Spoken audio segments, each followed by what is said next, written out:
them around. But have you actually ever got the chance to sit down with one of those really cute couples who still love spending time together and each other's company, laughing together, going on adventures together? Well, today on the Godly Woman podcast, we are sitting down on the porch swing with Christine Gass, who is going to share about her adventures that she still has with her husband, including their hobby, which actually became a business venture. Stick around.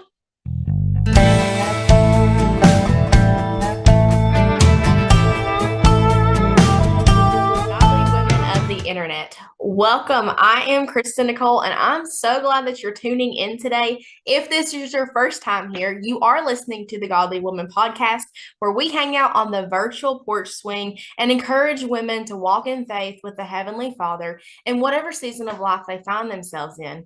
And how we do so is talking about life, business, ministry, and so much more of how and what a godly woman looks like today and even tomorrow. So thank you for joining me, and I am so glad that you're here.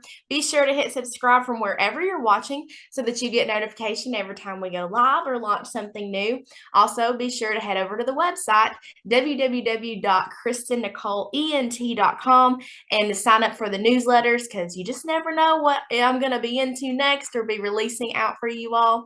All right, let's jump in. Hey girl, it is so good to have you on the Godly Woman podcast. Thank you so much for joining me. I'm so excited. I've been looking forward to this one. I'm so excited. You're so funny. We have known each other.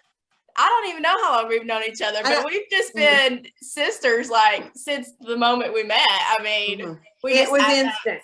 Kindred spirit. I don't know. It was just like bam. I don't know how long, I don't know how far that distance is in our age, but it literally, my dog, it was literally like instant. It was like, oh my gosh, you're an old spirit though. That's your fault. I have been told that many times in my life.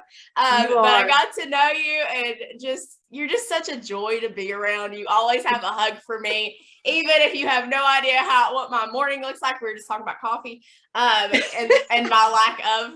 And so, I mean, you're just amazing. And I'm just so thankful to know you, to have you as a friend, and to have you in my sister circle, to call on whenever I need. And got to know you guys through the church that we both, our home church, and went to community group with you guys for a little while. And you guys are the most amazing dynamic couple. Like, I love you all so much.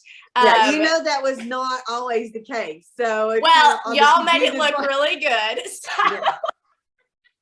Yeah, but that's the whole thing. You can fake about anything. Fake it till you make it. Yeah, right. Sometimes not. I got you. So, you and your husband are on an adventure right now. You guys have started. Well, it was a hobby, wasn't it? And then it became a company. Yeah. All right. So tell us about Bay Mountain Soaps. Like, how did you come up with it? How did it even begin? Oh, so Greg has always been a police officer since before I met him. And he finally retired after 30 plus years in service. Awesome. And so my husband, I love him to death, but he's an educator. He loves to learn. And one day he was out of soap. And a friend of mine had made just a random bar to give as gifts, for gifts. And so he goes, "Hey, we're out of soap." I said, "No, there's soap in there. Just use the fruity looking soap." He's like, "Yeah, no, not going to happen." I said, "Well, don't use soap." Well, he got the soap and used it. He got out. And he was like, "What the crud? Why am I not hurting?" And I'm like, "Huh? I didn't know you hurt after you got out of the shower." Right. He goes, "Yeah, I'm not dry. I'm not itching. I didn't have to put lotion on. Why?" I said, "I don't know, call her and ask her." So she just explained to me that soap that you buy in the store, soap that you purchase, the pump soap, all soaps have detergent and sulfate in them. Mm-hmm. And she goes, "I make a soap that is just basic oils, lye and water. And lye is sodium hydroxide. It's a common element that people find. But as soon as you add the water, lye, and oils together, it no longer is considered lye, water, and oils. It is automatically changes its molecular structure to be soap." Okay. So, So surprise. So you can surprise, who knew? So you can make a better product without having all the harsh chemicals. But our whole life, Ivory, Dawn, that's the best stuff. No. So that was a really big thing for him, and he didn't comprehend it, and he goes, okay, I want to learn how to make it. And his very first bar was the spearmint and patchouli, which is this one. And it's just essential oil soap. He made it really basic. He wanted to know everything about it. So he probably done 100 hours worth of research on it before even starting to make his first batch. Wow. And then after he started making, it's stupid, weird, but it worked. And so he researched the hound out of it and came up with that one and made it. And everybody, all of our friends, like, oh, can I have a bar of that soap? I'll try it. Yeah, I'll try it. And it was an instant love. That's awesome. When you make it, it takes like 4 weeks to sit after you make it before you can even sell it or give it to somebody. So this is a process. It is. And you have to think months down the road, it's not an immediate fix. Sure. And you have to think about, because some of your oils will flash out before you even, they even come to market. You're thinking, oh, that smells real good, but I don't really smell the orange as much. So you have to take that into consideration. And then at the end of the day, you have to have a recipe. And I'm the world's worst. I hate following recipes when I make cookies, because it's just like, oh yeah, I only got a little of that. Kitchen and dash. I think it needs extra salt. Can't do that. So it's really a chemical thing. He just started and he fell in love with it. And I think our first show that we did was a fall show. We had 8 soaps and we made $100 and we freaked out. Oh. But he did it all. And I didn't get it until really this year when and that goes into another question that you might ask. I asked him to go back to work. Because when you get old, it's like you got to go back to work to get insurance or whatever. Right. So he went back to work in the field that he loves, the law enforcement, and went back, and he truly loves it because he loves the law process. But I was like, so you've got to show me how to make soap before you go. Right. So how many flavors do you have today? Yeah. Oh, 15. And then you've got other products as well. I do. Yes. I came up, he was doing the shaving soap, which incorporates a bentonite clay into it, which allows the razor to go across the skin easier on your legs. Nice. For women as well as men. So it's like the best shave ever. And then I had a 70-year-old woman come up the other day, and several weeks ago, and she bought the shaving kit. And I was like, no, and I couldn't tell she was 70. I'm not lying to you. The lady looked younger than me. And so she came back and she goes, best face wash ever. And I'm like, what? And she goes, I wash my face twice a day, every day. It's the best face wash. And I'm like, no.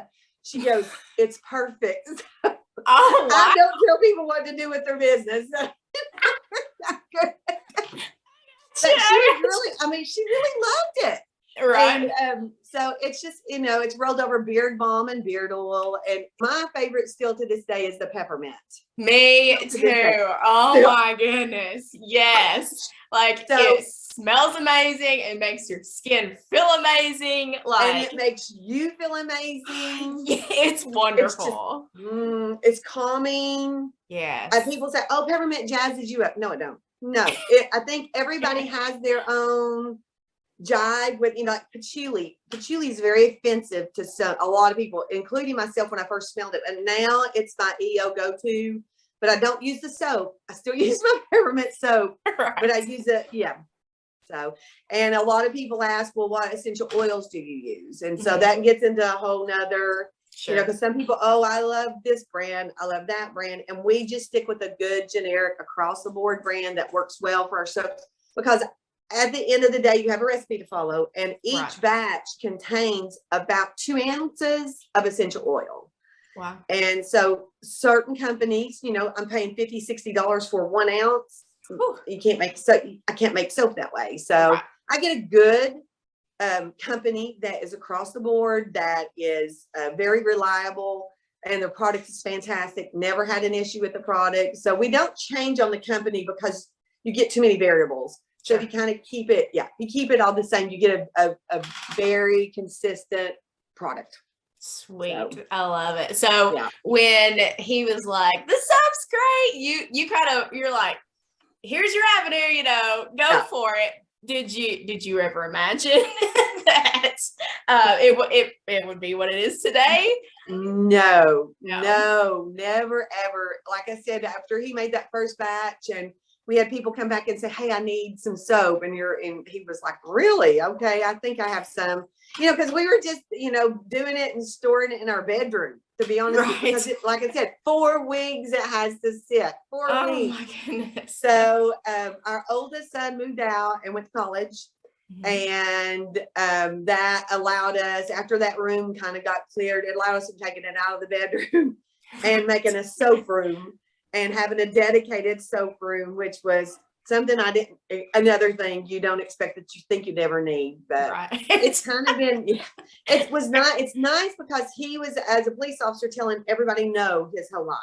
Right. Because that's what police officers kind of have to do.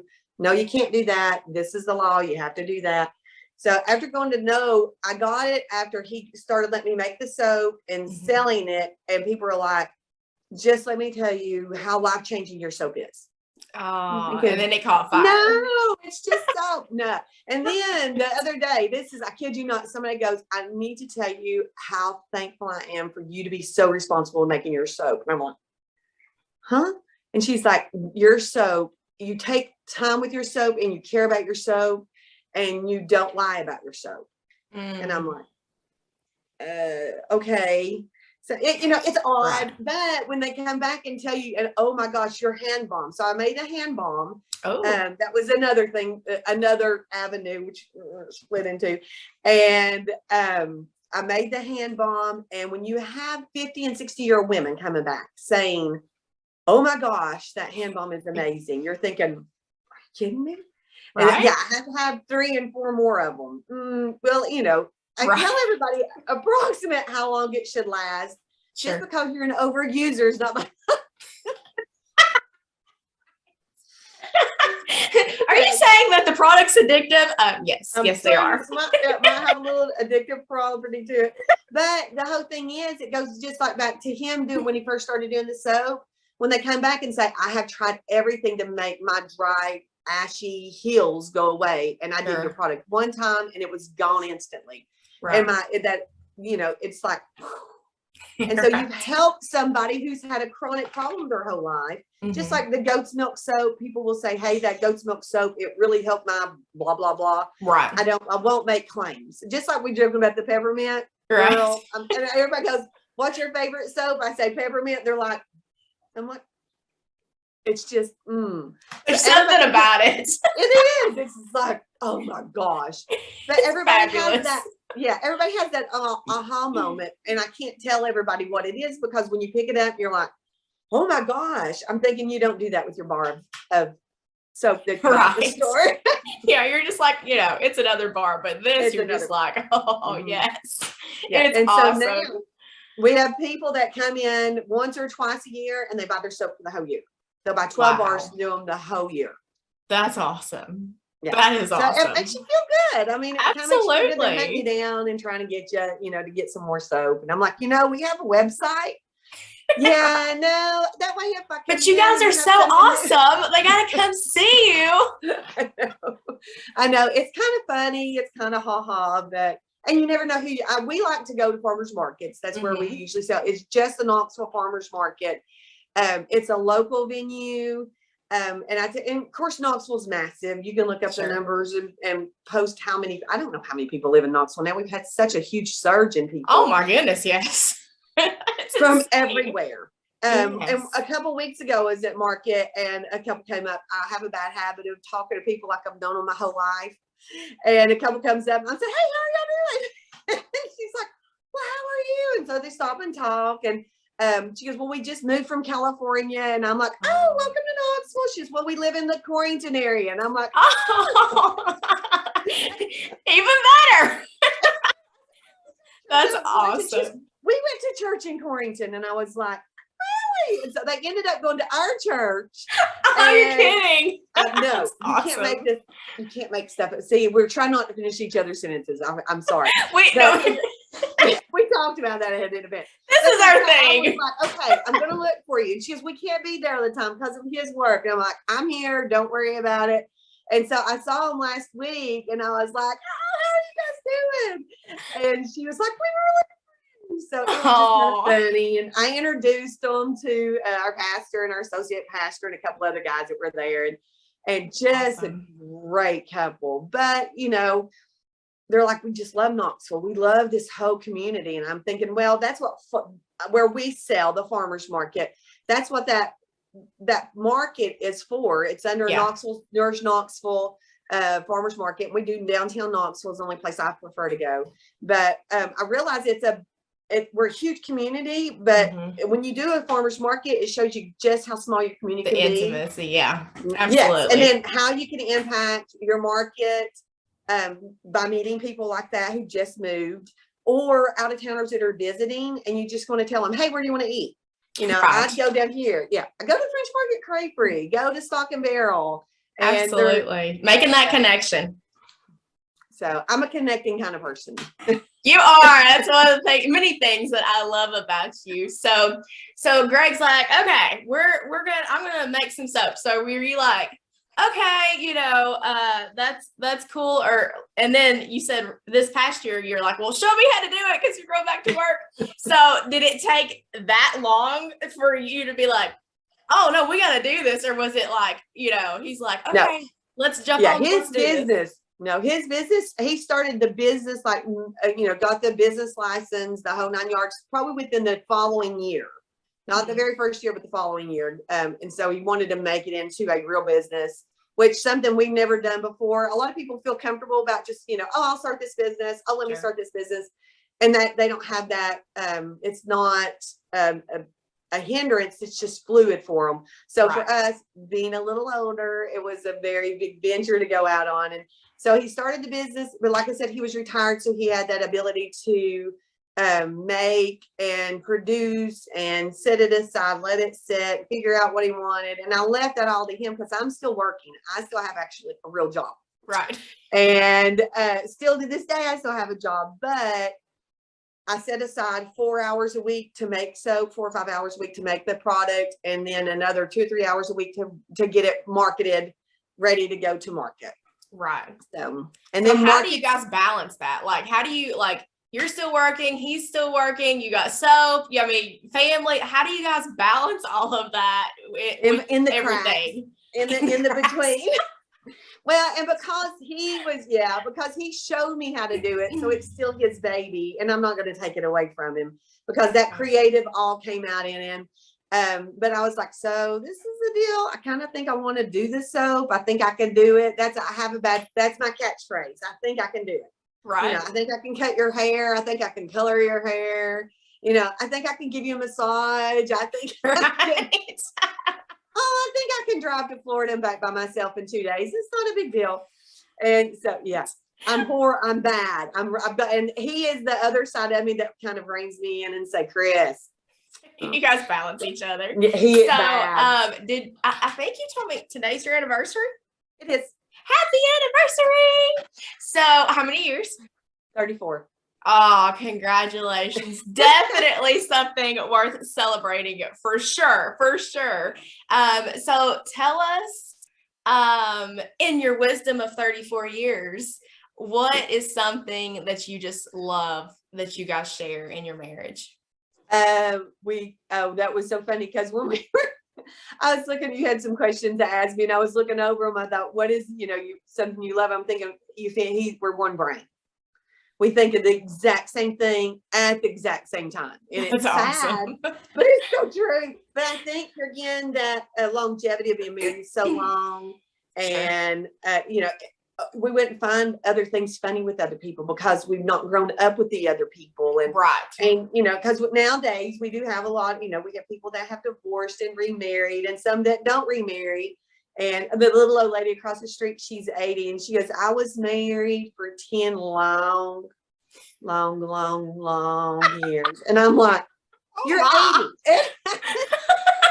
Thinking maybe that was too long for you to be married. She goes, I should have never got married to begin with. And I'm thinking, well, but you know, we've been married. We got married in the 80s, you know, with the big hair and the big dresses. Yes. Yes. Love it. Where Aquanet reigned. That's great. So is there something that you guys have been intentional to practice, especially in front of the kids, that you hope that they will carry on into the next generation? Yeah, I was reading over that question this morning. I thought, gosh, I had like 15 answers to that one. Go for it. No, you don't want to know them all. There's sometimes like X and out, X and out, X and out. And I'm not going to pick up my book to read it because then it'll make me just veer off into another rabbit chase. But united front for if you have kids, especially. But even if you don't have kids and it's just you and a partner, it's still a united front. Mm-hmm. Respect and love each other. Like I need love, he needs respect. And until somebody taught us that, I never knew that because I always thought, well, I give you respect, but he sees respect a different way. And as well as our children do. Yeah. So you've got to give your kids respect for just who they are and even just the things they do. You might not like how they do and what they do and how they act and who they become. But at the end of the day, you still respect them and you love them unconditionally. So husbands want to be loved unconditionally, but unfortunately we're human and we'll put conditions on them. Sure. But you know, I have to remind myself, don't argue. If you don't like something he does or says, don't correct him in front of other people. That's super disrespectful. Sure. Very disrespectful. So if I just shut down and don't participate what he's saying, he, you know, that one brain thing. So now he's picking up on it. Right. And he's pausing and then he's rethinking and then he'll say, okay, what do you think about that? And then I'll give him my opinion. I don't hold back a whole lot, but if it's something that's really upset me though, here again, to make a marriage last and to show that next generation what to do, don't bottle it up. Don't hold it inside because he's not going to know he's a man and we think as women and they think as men. Sure. If I hold that back, I'm doing our marriage a disservice, but I'm also doing the children and other people that watch a huge disservice. I mean, our marriage is not perfect, has not been perfect by no means. And then it's always a work in progress. Sure. I tell everybody, you want to make a good marriage, you get, you know, the lady has to have a good set of friends that they can go hang out with. And they go chitter chatter, all they need to. Right. Don't husband bash while you're there. That if somebody starts bashing their husband, you stop the conversation. Just like what you do with your husband, you know, you respect your friends, stop the conversation. Yeah, you need to listen. Don't bash your man. He's not there to defend himself. Sure. This is not a place to bash your husband. I don't need that negative where I can put that on my husband when I get home and come home. You did this and you need to do that. Her husband does this and you should do that. If you need something, just tell your husband what you need. He's going to do it. Right. So, and vice versa. If I need something, I'm going to tell him what I need. If he needs something, he should tell me what he needs. Exactly. But married so long, it's kind of like I don't assume I need to know. Yeah. Don't assume I'm going to know what you need because sometimes you just need to spill it. I got you. So, for new couples out there, newlyweds, that are just now getting into the game and getting a feel of the groove. What are some practical things that you think that they can do that will reflect, you know, their marriage, that will reflect the relationship of Christ and his bride of the church? Like what sets apart a Christian couple? You know, what makes the Christian marriage opposed to just, is it two Christian people or yeah. So I thought about that one really hard. I had one word for that. So a lot of times going into marriage, two Christians don't get married. Sure. A Christian usually gets married to a non-Christian or somebody who has not been raised in that Christian environment.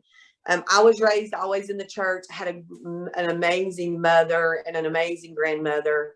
My mother was abused and mentally and physically abused, and I got to witness that. But my mother was not going to put up with it.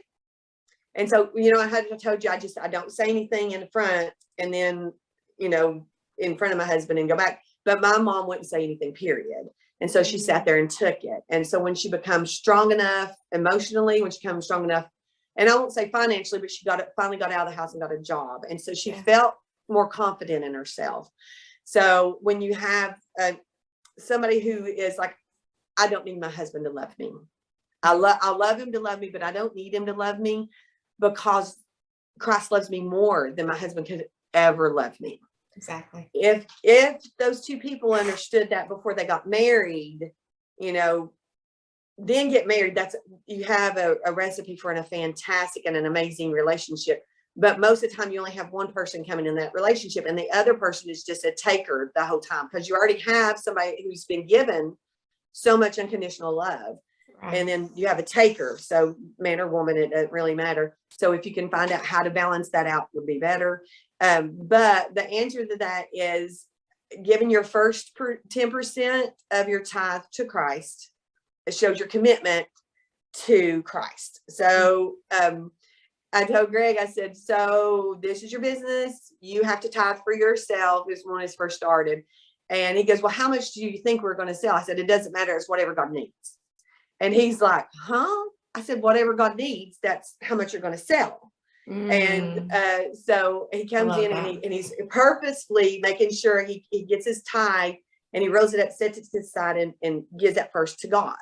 And so when he started doing that, you can just see that whole epiphany in his mind. And, because writing a check and being very absent about, being committed but absent, I reckon, in your giving, it's not tangible, because I'm always been a tangible. Mine's always hands-on when I do mine, And so the same thing with your marriage, and people don't want to do that. They don't want to give the relation the first 10%. So, how I told you about going out with your girlfriends and you're talking and they give you something that your husbands can't get. Sure. And then I walk in the afternoon. I try to get all my walking done in the afternoon. I go with the neighbor lady in the subdivision. We just get it, wearing it out. But, she needs someone. She needs a female to talk to. Yeah. Because she has her, some kids at home and her husband, but so she don't get an outlet. Yeah. And I might be the only person that she sees that is a Christ follower. You don't know other people's lives. So she's going to automatically think that all Christians are like me. I hope not. I hope she understands there are a whole lot of people way better than me. But with that being said, the same thing for a relationship. I come back in, at night, and I'm getting in the shower, and he's standing there talking to me, and it's no. We're both, Greg and I both, like, that conversation's just flowing and ebbing and flowing, and that he's finished my sentence before I even start it. And, but he gets it, and he gets, my jokes, and before I even say the joke, I can say one word, the joke is done. I can be in the shower singing, and he goes, oh my gosh, I was thinking of that same song. And and the mood, but we do it with everything. And I try to stay away from social media and TV, but if you do it together. Like, he goes, what is the world is that video you're watching? I go, you're gonna love this soap making. He goes, oh, let me tell you. So bad. He goes, okay, let me tell you what they're doing. And so, as you share, and you think, but I can say, you're not going to believe, and he can hear a sound and he automatically finishes it. So I love that. It takes time to build that relationship. Indeed. And you grow old together, and you grow mature together. But, friends are great, and they're there. And I'm so glad I got friends. I've got 4 girlfriends. There's 5 of us total. So glad they're there. But, don't husband bash. Don't bash my husband. Don't bash your husband while you're here with me. We walk in, vent all you want to. And at the end of the day, I tell her, listen, you are so smart.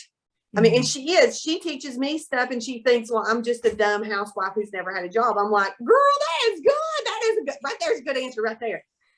See, good. Look at you. I said, see, and dealing with her adult kids with children. And I'm like, see, that right there, you're teaching your children that don't try to do a text message to resolve a conflict. And Oh, why don't do that? Yeah. That's my maturity coming out of me. Only, thinking, oh, you're old people, y'all don't know what you're doing. But there is something really about the inflection in your voice when you're talking. Yes. And for us, you and I both, we are very animated, and I know I don't care. But that's another thing. Greg will tell you, that's what I love about her. I love it because she's that way. And so for me to take up the soap and continue it was for him able to keep, something he started, his little baby, and support and he him. loves, yeah. And then on Saturdays, he's not burned out, worn out, and he gets you to talk and interact. He does like a wet shave, like a mug and a brush and a puck of shaving. And so he loves just to sit there and tell young guys how to shave with it. And oh, about this. And well, let me tell you what, don't use that. Have you tried this? And so he still has that. I think he got out of it just in time. So he keeps that passion going without getting burnout. Yes, because everybody has a burnout rate at any job. Sure. So that's awesome. So how can we find your fabulous products, especially the peppermint soap, which is my favorite? How do we find the things are you on social media? What's your website? How do we find your fabulousness? This is my peppermint soap. Yes. I'm horrible at this. Why you make old people do these things? Oh, okay. You're not old. I don't know why you do these things to me. And this is the lovely lavender. So I changed a few things up. It just drives him crazy. Because he designs the soap, and then he's like, what are you doing to my soap? Well, you're not here, so. And then we made a dog soap. See the little doggy soap? Oh my, game changer. So yeah. So great story. You can edit if you want to. Our dog was smelling like a bad Frito. Like Frito's gone bad. It was sad. And my oldest son is a microbiologist by passion. And he comes home, and I'm like, we had a 14-year-old dog at the time. She had yeast. She smelled like a Frito. And I'm like, I love her, but we're going to put her down. She hasn't slept in months, and she's itching. She stinks. She's flaking everywhere. She's miserable. I said, go wash the dog. I can't handle it no more. So he washed her. She came out, no black, no stinky, no itchy. She ran around the house like 5 or 6 times and fell over and went to sleep. I'm like, what did you do to the dog? And he's like, oh, I just washed her with the soap. And I'm thinking, what soap did you wash her with? So I go in, I'm looking at her dog soaps and holding them up. No. He goes in and picks up the dog soap, our soap. I'm like, what? He picks up the oatmeal soap. And I'm like, there is no way. He goes, oh yeah. So the deal is the pH is different in goat's milk soap. It's a higher pH, which means it's less alkaline. So it's better for the body to, because some people will have eczema. So for dogs to get yeast is real common, especially in between their little feet. And so that's when, if you love on them and you smell their paws, they stink like a Frito. But this was all over her whole body. I told Greg, I said, we've got to make a dog soap. Because no, I'm not making a dog soap. I said, but what if it helps people? Because we're in the business of helping people. We like to make people happy. Exactly. So we made the dog soap, and it was just, and I told everybody, I said, if you don't like it, I'll give you your money back. Because you don't want to rip anybody off. Right. So after the very first man, I'll never forget, he was like maybe in his mid-60s. He came down from TVA Tower, and he got one. He goes, I'll give it a whirl. And I'm like, well, if you don't like it, I'll give you money back. And he came back the next week. I said, oh, you didn't like it. Yeah. And then so I was getting my money. He goes, oh, no. It's great. I need 2 more bars. So, yeah, I have to have 2 more bars. He goes, I took her to get her groomed, and she came back, and she smelled perfumey, and she was itching to death. And I was like, why? It don't happen at home. So I have a bar for my groomer and a bar for my friend. He's got a dog that has the same problem. And I'm thinking, are you kidding me? And they're like, no, it worked great. And so every 100 bars I sell, I give $100 to Nourish Knoxville. Just a way awesome. You have to put it back. You have to be a pipe and not a pot. You can't keep everything. And you tithe off what you make, but you can't keep everything on top of that. So you have to be kind of a giver and a supporter of your local area. So we just get, I just dump $100 in there. They have a kids program that works out really good for them. And so it's just a way to give back. And I do some Instagram. People instant message me on Instagram. What's the I'm heading out handle? of town. BaseMountainSoap.com. So it's Okay. BaysMountainSoap.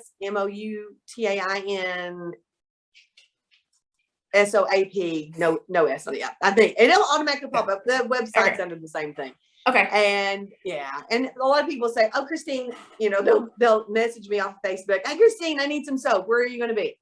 So always a farmer's market on Wednesdays and Saturdays, unless I decide to go on a trip and say, "See ya."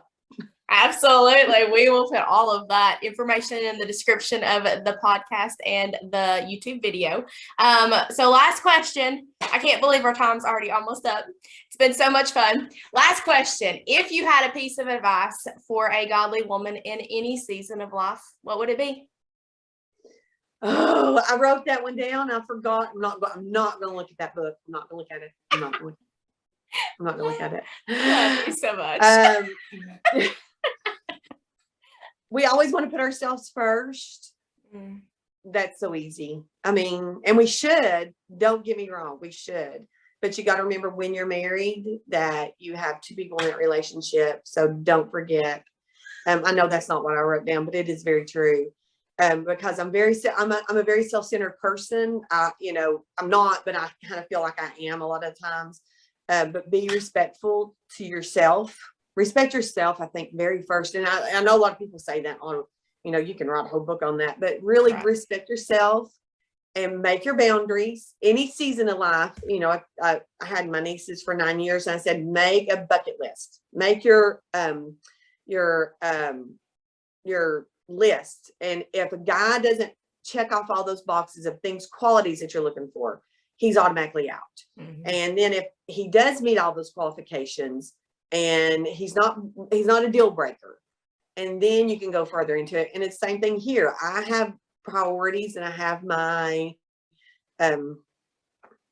not even beliefs is not a good way to put it, but my limits. And if don't let anybody cross your boundaries. Unfortunately, that's all the time we have for today, but I'm so thankful for a few minutes to sit down with Christine and catch up and chat about their current adventure with her and Greg as they are in the soap making business. And I hope that you all will go check out their website and support their business. It is fantastic product. I love it so very much. Like I said, go get the peppermint, but I think I'm going to have to go order some dog soap myself. So I hope that you all will do the same. Also, be sure to share this podcast with somebody you know, with everybody that you know.